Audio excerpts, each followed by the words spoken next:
Welcome to R S academy. आज Java language में हम देखेंगे हमारा 13th लेक्चर, तो जिसमें हम देखने वाले if else question practice part 2। Okay, जैसे आप सभी को पता है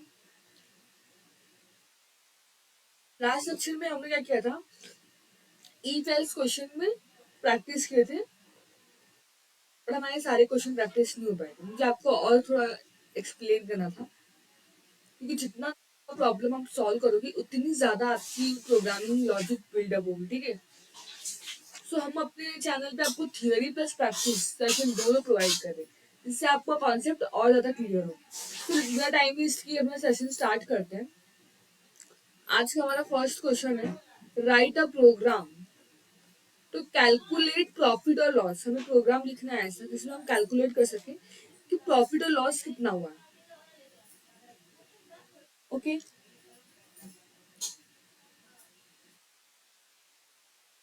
हाँ, देखते हैं प्रॉफिट लॉस। सबसे पहले आप जब भी प्रॉफिट और लॉस की बात करते हैं तो आपके दिमाग में एक सिंपल सा लॉजिक क्या क्रिएट होगा, कि लॉजिक क्या होगा। तो सबसे पहले तो हम कुछ भी सामान खरीदते हैं अपनी दुकान से, आप कहीं भी जाओ शॉपिंग करो, अपनी कोई ग्रोसरी शॉप में गए, डेली का कुछ सामान लिया। समझो मैंने एक फॉर एग्जाम्पल आप लो, फॉर एग्जाम्पल हम लेते हैं कि कोई गैजेट खरीदा। कि हमने एक ब्लूटूथ लिया, ठीक है, क्या लिया मैंने एक ब्लूटूथ लिया। ऐसे नॉर्मली कोई भी कंपनी का लिया, मतलब मुझे बस चाहिए था, अर्जेंट था, तो मैंने एक नॉर्मल किसी कंपनी का ब्लूटूथ ले लिया। समझो वो मुझे 20 का पड़ा। कितने का पड़ा? 2015 रुपीज का मैंने खरीदा।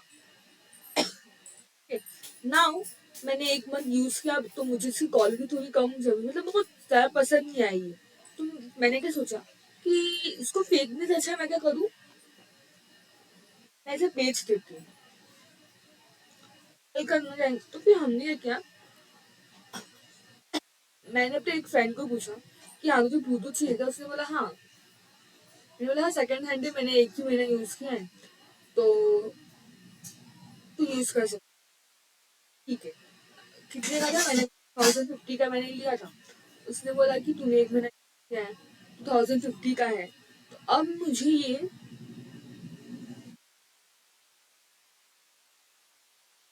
कंपनी भी इतनी ब्रांडेड नहीं है, नॉर्मली कंपनी है, और तूने एक महीना यूज भी कर लिया है, तो फिर इसकी क्वालिटी ऑलरेडी थोड़ी कम हो गई है। तो कितना, वो मुझे कितना देने के लिए रेडी है? 1000 रुपीज।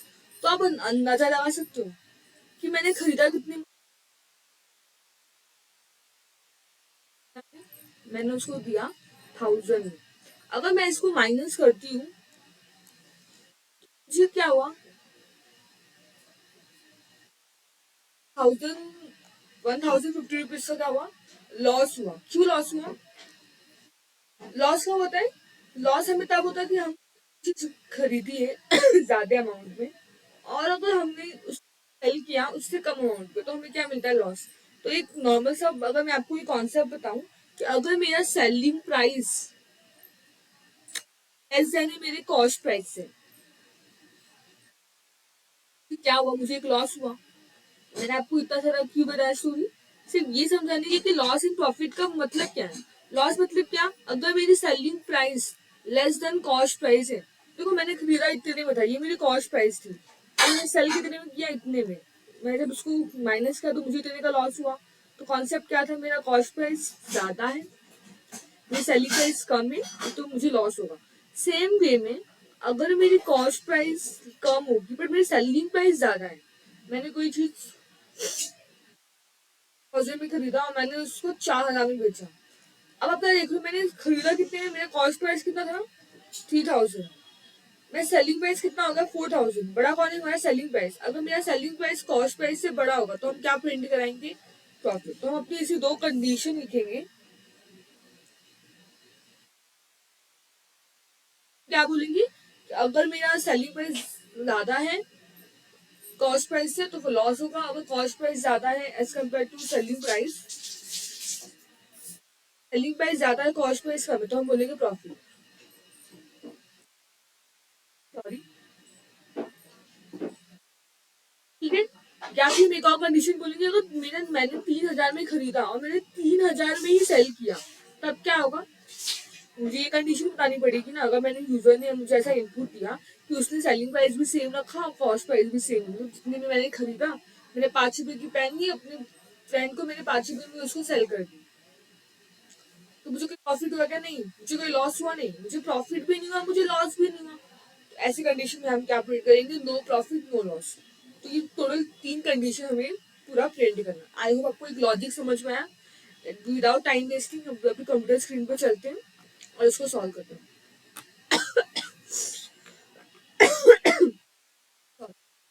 स्टार्ट करते हैं। हम सबसे पहले हम एक न्यू फाइल बनाएंगे, एक फाइल बनाएंगे जावा क्लास।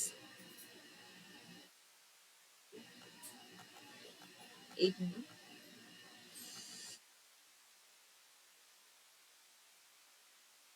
दोनों काम की जगह आपस से ट्राई करते हैं। न्यू,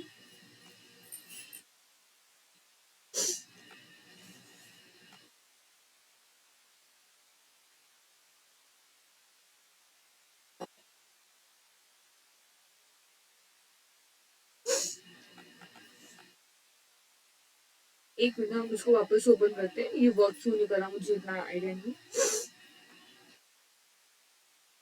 लेट्स सी, हम इसे वापस ओपन करते हैं।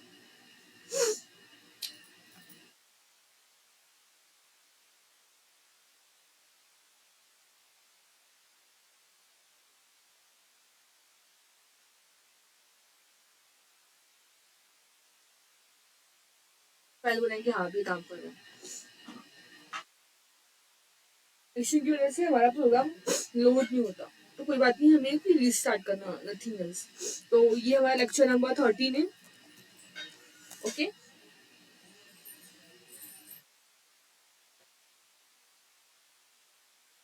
तो नाम रखेंगे सेट पार्ट 2 क्वेश्चन नंबर 1। क्या है हमारा? Profit loss. एंटर करते हैं।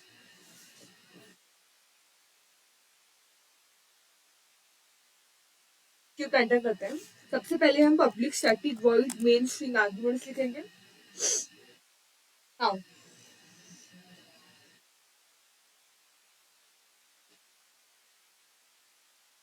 पहले हमें यूजर से इनपुट लेना पड़ेगा।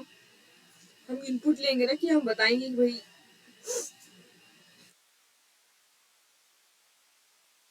इनपुट लेंगे, तो स्कैनर क्लास का यूज करेंगे। और आपको पता है, जैसे हम स्कैनर क्लास यूज करें तो मुझे एक फाइल इंपोर्ट करना पड़ता है, import Java dot यूटिल dot scanner. Without इसके आप अपना स्कैनर क्लास यूज नहीं कर सकते। स्कैनर लिखा, अब मैं एससी नाम का एक फाइल बनाऊंगी। ऑब्जेक्ट है, एससी मेरा एक ऑब्जेक्ट है। न्यू कीवर्ड से हम एक स्कैनर ऑब्जेक्ट बनाते हैं, न्यू ऑब्जेक्ट। तो न्यू स्कैनर, सबसे पहले मुझे सिस्टम से क्या लेना है? तो मेरे सिस्टम से, कीबोर्ड से क्या लेना है? इनपुट लेना। तो मैं लिखूंगी system dot in, enter. Okay, हाँ। सबसे पहले मुझे एक लाइन प्रिंट करानी है, system dot out dot print. मुझे क्या प्रिंट कराना है? कि एंटर कॉस्ट प्राइस। सब कुछ मेरा कॉस्ट प्राइस भी डिपेंड करता है। हम बोलो पहले, सबसे पहले हम क्या बोलेंगे? हम बोलेंगे अपने यूजर को कि क्या प्रिंट करो? कॉस्ट प्राइस प्रिंट करने के लिए मैं बोलूँ। ओके, फिर अगर मैंने कॉस्ट प्राइस प्रिंट करने को बोला, फिर मैं अपने यूजर को इनपुट चाहिए। इनपुट के लिए मुझे एक वेरिएबल बनाना पड़ेगा, तो मैं इंट डेटा टाइप का एक वेरिएबल बनाती हूँ, जिसमें मैं कॉस्ट प्राइस को, कॉस्ट प्राइस तो मैं सीपी यूज करूंगी। सीपी मतलब क्या? हमारा कॉस्ट प्राइस। तो सीपी, देखो वेरिएबल हमेशा आप ऐसा बनाओ जिसमें आपको एक सेंस क्रिएट हो, कि हाँ आपको ये समझ में आए कि हमने क्यों बनाया था, तो हमें ये भी समझ में आएगा। सीपी मतलब क्या? कॉस्ट प्राइस के लिए बनाया होगा। इज इक्वल टू, हम क्या यूज करने वाले? हमारा डेटा टाइप इंट है, तो हम इसमें स्कैनर क्लास का जो नेक्स्ट इंट वाला मेथड है वो यूज करेंगे। ठीक है, तो हमारे पास स्कैनर क्लास में बहुत डिफरेंट डिफरेंट मेथड है। अगर मैंने अपना डेटा टाइप फ्लोट रखा होता, तो मैं यहाँ पे यूज करती हूँ एस सी नेक्स्ट फ्लोट। ठीक है, नाउ अब मैं क्या बोलती हूँ वापस से? मुझे system dot out dot print चाहिए। मैं अब क्या प्रिंट कराना चाहती हूँ? बेसिकली अब मुझे प्रिंट कराना है एंटर द प्राइस, मुझे सेलिंग प्राइस ही पता होना चाहिए, तभी तो मैं इनके बीच में कंपैरिजन करा पाऊंगी। तो हमने क्या enter the selling price, is that okay? Now हम वापस से एक सेलिंग प्राइस का वेरिएबल बनाते हैं एसपी, जिसमें हम अपना इनपुट लेंगे SC dot next, is that okay? अब हम यहाँ से क्या करने वाले हैं, हम अपना इफ कंडीशन स्टार्ट करेंगे। ठीक है, नाउ सबसे पहले इफ कंडीशन लिखने से पहले मैं आपको बता दूं, मैंने आपको क्या कहा था, मैंने आपसे कहा था, लेट्स मैं आपको लिख के दिखाती हूँ कि हमने क्या बोला। अगर हमने अपना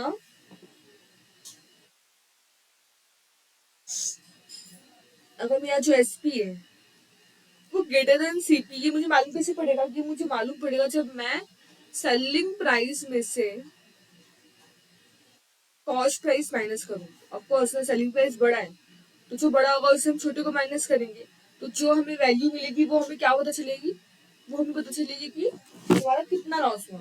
देखो हम इस प्रोग्राम में प्रिंट करेंगे कि हमारा लॉस हुआ कि प्रॉफिट हुआ, और हम ये बोलेंगे कि हमारा लॉस कितना हुआ। अगर मुझे जानना है कि मेरा लॉस कितना हुआ तो जाने देते हैं, हम सिर्फ अपना प्रोग्राम यहीं तक लिखते हैं कि हमें प्रिंट करना है कि लॉस है कि प्रॉफिट है। ठीक है, तो हम लिखते हैं अपनी इफ कंडीशन। यहाँ पे हम लिखेंगे इफ पैरेंथेसिस, अब मुझे पता है कि आपको सिंटैक्स मालूम है, हम इफ लिखते हैं फिर पैरेंथेसिस लिखते हैं। हमारी क्या है, हमारा कंडीशन सिंपल सा एक है, अगर मेरी selling price greater than cost price होगी तो आपको सिंपली क्या प्रिंट करना है, विदाउट कुछ सोचे समझे आपको प्रिंट करना है system dot out dot println में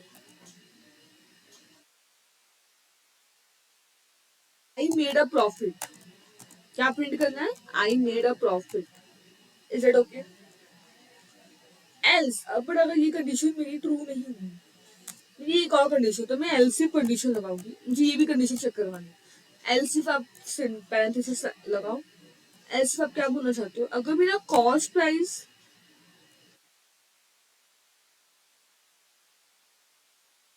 अगर मेरा जो सेलिंग प्राइस है वो लेस देन है कॉस्ट प्राइस, तब क्या आपको प्रिंट करना है? System dot out dot print L में आपको सिंपली प्रिंट करना है कि आई मेड अ लॉस ना, मुझे लॉस हो गया, मैंने लॉस मुझे हुआ ना, ये कंडीशन नहीं है। तो सिंपल से आपको क्या करना है, सिंपली आप ये प्रिंट करेंगे। क्या प्रिंट करेंगे आप करेंगे system dot out dot print L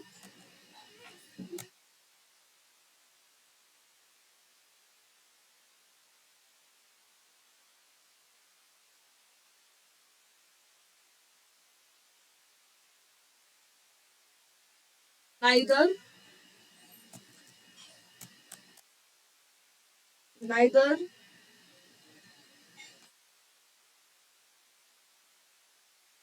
sorry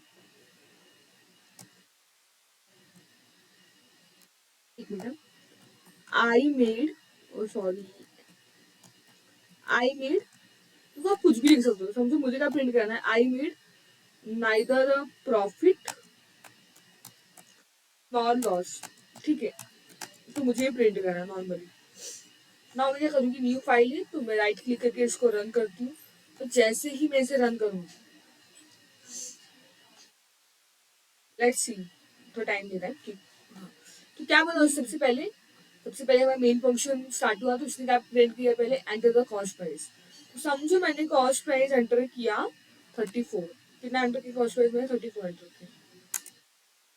selling price मैंने ना इसको समझो 50 में इसको सेल किया, तो क्या हुआ, मेरा प्रॉफिट, आई मेरा प्रॉफिट क्यों प्रिंट हुआ?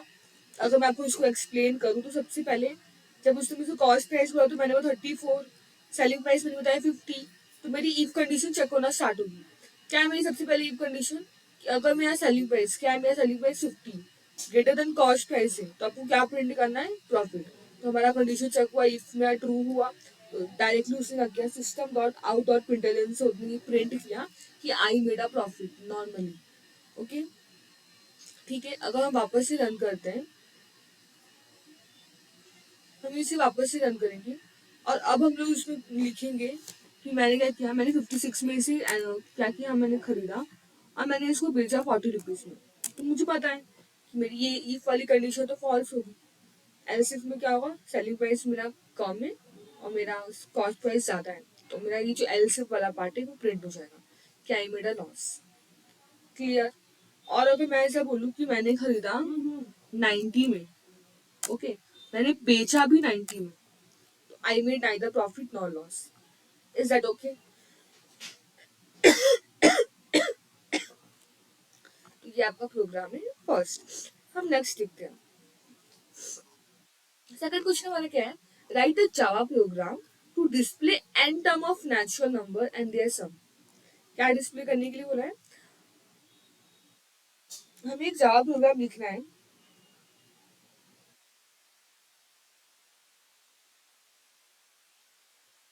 जो डिस्प्ले करना चाहिए in term of natural number. Okay,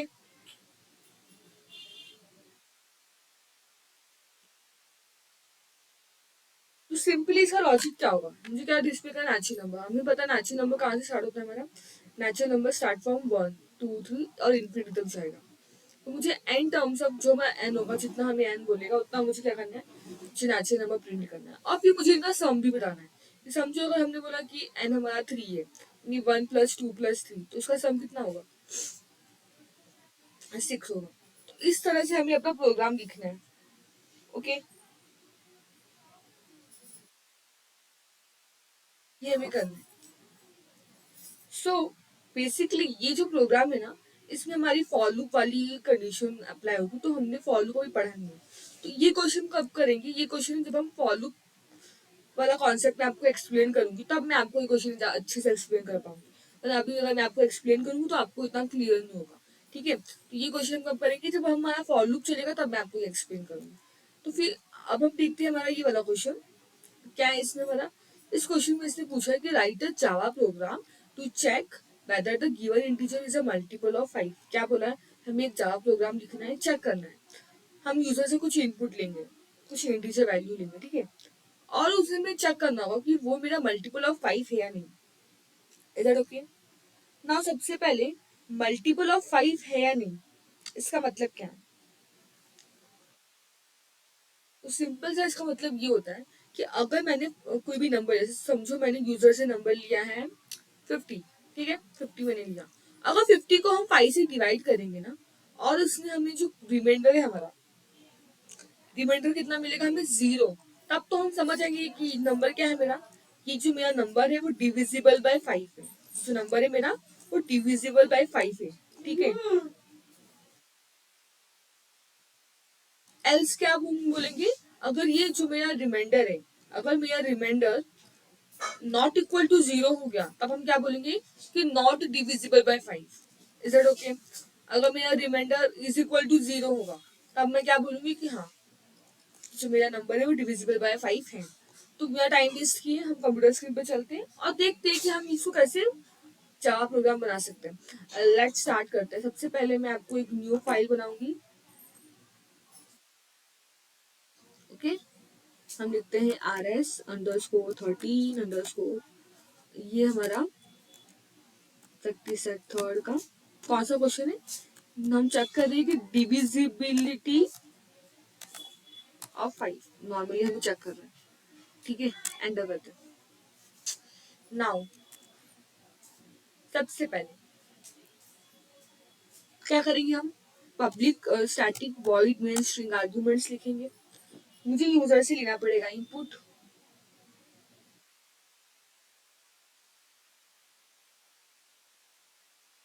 user से क्या लेना पड़ेगा, इनपुट लेना पड़ेगा। तो हम जैसे लेंगे इनपुट, किसका यूज करेंगे, हम यूज करेंगे स्कैनर क्लास का। और आपको पता है स्कैनर क्लास का यूज कर सकते हैं जब मैं इनपुट java.util.scanner लिखूं। अगर आपने ये नहीं लिखा तो आप स्कैनर क्लास यूज नहीं कर सकते। देखो इंटेलिजी आइडिया का क्या होता है, इंटेलिजी आइडिया पे ना ऐसा है कि अगर आपने स्कैनर लिखा तो फटाक से वो इनपुट java.util.scanner जो है वो प्रिंट करता है। बट अगर आपने बेसिकली अगर आपने कोई और एडिटर पे आप बना रहे हो, जैसे विजुअल स्टूडियो होगा, तो फिर पहले आपको उसमें लिखना पड़ता है। ठीक है, इसमें तो ये हमें ऑटोमेटिक करके दे रहा है ना। हम एक ऑब्जेक्ट बनाते हैं एससी नाम का, स्कैनर एससी। हम न्यू कीवर्ड का यूज करेंगे जिससे हम एक न्यू स्कैनर ऑब्जेक्ट बनाएंगे। तो हम बनाते हैं न्यू स्कैनर। मुझे कीबोर्ड से इनपुट चाहिए, तो हम लिखेंगे सिस्टम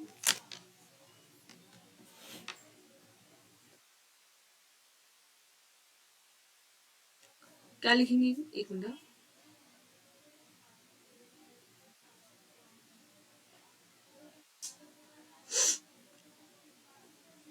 सिस्टम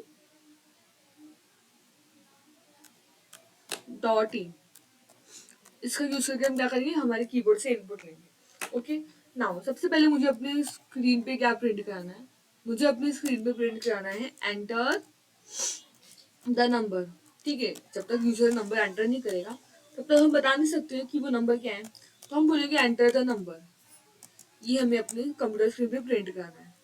ना हम बनाते हैं, अब जैसे मैंने ये बोला तो मुझे एक इनपुट देना पड़ेगा, तो हम एक वेरिएबल बनाएंगे इंट डेटा टाइप का। वेरिएबल को हम क्या बनाते हैं, हमें एक नंबर चाहिए तो हम एनयूएम लिखेंगे, क्योंकि हमेशा वेरिएबल आपको ऐसे बनाना है जो आपको सेंस क्रिएट करे, वो देख के समझ में आना चाहिए कि वेदर आपका जो वो वेरिएबल है वो किस काम का है। ठीक है, तो हमने लिखा int num is equal to, हमारा ऑब्जेक्ट नेम लिखेंगे और हम इसमें यूज करने वाले हैं नेक्स्ट इंट मेथड, क्योंकि मेरा जो वेरिएबल है उसका डेटा टाइप क्या है, इंटीजर है। इज दैट ओके, यहाँ तक समझ में आया इनपुट कैसे लेना है। नाउ यहाँ से हमारा मेन काम स्टार्ट होने वाला है, हम अपनी इफ एल्स कंडीशन का यूज करेंगे। ठीक है, तो यहाँ पे हम क्या यूज करने वाले हैं, यहाँ पे ना मैंने आपको जैसे बताया, एक मिनट, मैंने आपको क्या बताया कि अगर आपका रिमाइंडर इज इक्वल टू 0 मिलेगा तो आप बोलोगे कि आपका जो नंबर है वो डिविजिबल बाय 5 है। दैट मीन्स जब हम ऑपरेटर पढ़ रहे थे तो मैंने आपको मॉड्यूलो ऑपरेटर के बारे में बताया था। व्हाट इज मॉड्यूलो ऑपरेटर, इसका साइन ऐसा होता है परसेंटेज की तरह। तो मॉड्यूलो ऑपरेटर क्या करता है, ये आपको रिमाइंडर देगा, तो हम इंस्टेड ऑफ क्या करेंगे, हमारा जो भी नंबर हमने जो वेरिएबल बनाया है, मैं क्या करूंगी, मैं इसका मॉड्यूलो निकालूंगी 5 के साथ। अगर ये मॉड्यूलो मुझे 0 दे रहा है, दैट मीन्स क्या, कि मेरा नंबर डिविजिबल बाय 5 है। और अगर जो मॉड्यूलो 5 अगर हमने नंबर का किया और वो इज इक्वल टू 0 नहीं है, तो हम क्या बोलेंगे, number is not equal to 5। ठीक है, इसका मतलब क्या है कि इस पूरे हमने हमें क्या यूज करना है, हमें ये जो मॉड्यूलो ऑपरेटर है ये बहुत इंपॉर्टेंट है। इसका यूज करके हम इजिली फाइंड आउट कर सकते हैं कि वेदर हमारा नंबर डिविजिबल है या नहीं। क्यों, क्योंकि सिंपली ये मॉड्यूलो ऑपरेटर क्या करता है, मॉड्यूलो ऑपरेटर हमेशा आपको आंसर में रिमाइंडर देता है, हमेशा रिमाइंडर देता है। और मुझे पता है मुझे क्या चाहिए, मुझे यहाँ पे रिमाइंडर से मतलब है, अगर मुझे रिमाइंडर 0 मिलेगा तो नंबर डिविजिबल बाय 5 है, अगर 0 नहीं मिलेगा तो नंबर इज नॉट डिविजिबल 5। आपको मुझे याद रखना है कि सिर्फ 5 के लिए नहीं, आप कोई भी यूजर से नंबर लो, आप कोई भी नंबर लोगे, अगर आप उसका मॉड्यूलो ऑपरेटर अप्लाई कर रहे हो, आपको अगर उसके आंसर 0 मिल रहे तो वो डिविजिबल है, अदरवाइज वो नहीं है। बट यहाँ पे हमें क्या करना है, पर्टिकुलरली 5 के लिए चेक करना है। ठीक है, सो लेट्स स्टार्ट करते हैं। सबसे पहले हम लिखेंगे इफ कंडीशन, हमारी सिंटेक्स कैसे होते हैं, हमें लिखना है पैरेंथेसिस। अब इस पैरेंथेसिस के अंदर हम अपनी कंडीशन डालेंगे। तो कंडीशन क्या है, हमने नम एक वेरिएबल बनाया, अगर मेरा नम, हम मॉड्यूलो ऑपरेटर यूज करेंगे, नम मॉड्यूलो 5 इज इक्वल टू 0 है। ठीक है, तो हम क्या प्रिंट करेंगे, system dot out dot println में हम प्रिंट करवाएंगे, let's see the number is divisible by 5। Simply हम ये प्रिंट करेंगे, अगर मेरे नंबर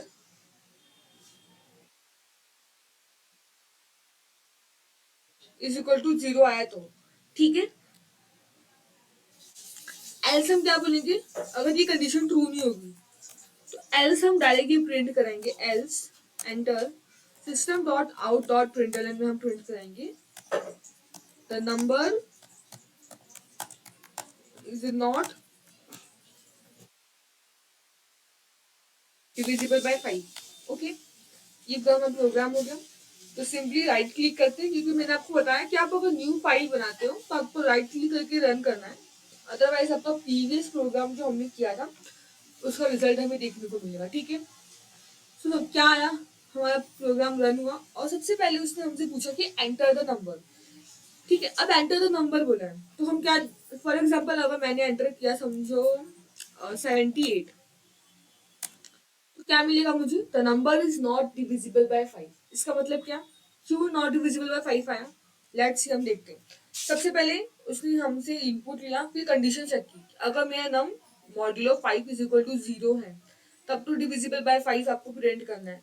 तो जब हमने इफ कंडीशन चेक की, नंबर क्या है हमारा, हमने नंबर लिया 78, हमने उसको 5 से डिवाइड किया, 5 से मैं डिवाइड करूँ तो पहले क्या आएगा, 5 वन जा 5, फिर 2, हम इसे कैरी करेंगे 28, 5 5 जा 25, 8 में 5 गया 3, ये 0। अगर आप देखो तो रिमाइंडर कितना मिला हमें, हमें हमारा रिमाइंडर मिला 3। मतलब क्या, नंबर 78 मॉड्यूलो 5 जब हमने किया तो हमें आंसर मिलता है 3, क्योंकि हमारे इफ कंडीशन को सेटिस्फाई नहीं कर रहा। और अगर ये मेरा सेटिस्फाई नहीं कर रहा मतलब क्या, मेरा इफ कंडीशन फॉल्स हुआ, और जैसे ही मेरा इफ कंडीशन फॉल्स होगा तो डायरेक्ट मेरा कौन सा पार्ट प्रिंट होने वाला है, एल्स वाला पार्ट, जिसमें क्या लिखा हुआ है, the number is divisible by 5। Is that okay?